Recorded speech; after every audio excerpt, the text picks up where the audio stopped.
একটা পুরুষকে নারী তো বানায় ফেলছে, পাশাপাশি নারীদের সাথে জিনা ব্যভিচারের নিদর্শন পর্যন্ত অনলাইনের মধ্যে তৈরি করতেছে। কথা কোন ঠিক কি না? এজন্য এআই নামক যে সফটওয়্যার আছে, এটা দিয়ে যদি কোনো যুবক সন্তান বিন্দু থেকে বিন্দু পরিমাণে কাউকে নিয়ে উপহাস করে, তোমার গুনাহ কিন্তু আমার রবের কাছে কখনো ক্ষমা হবে না। কারণ এটা তুমি করতেছো মানে সবচেয়ে বড় কবিরা গুনাহ অন্তর্ভুক্ত হয়ে যাচ্ছে।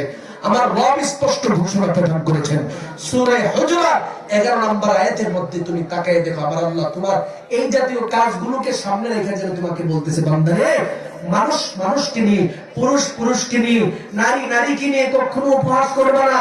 তার মানে এই যুগের মধ্যে একটা পুরুষ যখন তার ফেসবুকের মধ্যে একটা ভিডিও ছাড়লো অথবা একটা ছবি ছাড়লো, সেই ছবিটাকে দেখা গেল নারী বানায় ফেলতেছে, আরেকজনের মতো বানায় ফেলতেছে। লোকটার দাড়ি ছিল না, কিন্তু দাড়ি বানায় তাকে বিভিন্ন প্রকারের অপবাদ দেওয়ার চেষ্টা করতেছে। শুধু এটা নয়, এই এআই সফটওয়্যারের মাধ্যমে এদেশের মধ্যে যে সমস্ত নারীদের ছবি ফেসবুক অনলাইনের মধ্যে ছেড়ে দেওয়া হয়, এই জাতীয় নারীদের ছবিগুলোর মাধ্যমে জিনা ব্যভিচারের নিদর্শন পর্যন্ত জাতির সামনে উপস্থাপন করা হচ্ছে। কথা কোন ঠিক কিনা? এভাবেই চলতেছে। অথচ যে মানুষটা এই এআই সফটওয়্যার দিয়ে মানুষদের বিভিন্ন কিছু এগুলি বের করতেছে, তৈরি করতেছে, সে নিজেও জানে না যে সে কত বড় গুনাহগার হচ্ছে। সে গুনাহের জারিয়ার অন্তর্ভুক্ত হয়ে যাচ্ছে। এই যে একটা মহিলাকে, একটা পর্দাশীলা নারীকে সে বেপর্দাশীলা বানায় দিল এই এআই এর মাধ্যমে।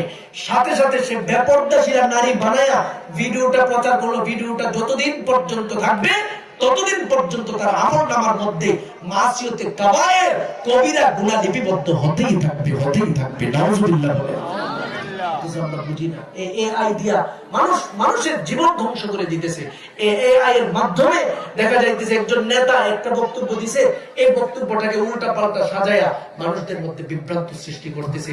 এই জাতীয় বিভ্রান্ত যারা করে তারাও একদিন কবরে যাবে। কথা কোন ঠিক কিনা? আমার আল্লাহ বলে, সাবধান, যদি তুমি সঠিকভাবে ক্ষমা না নিয়ে দুনিয়া থেকে বিদায় হয়ে আসো, একটা মানুষকে নিয়ে তুমি যদি বিভিন্ন সফটওয়্যারের মাধ্যমে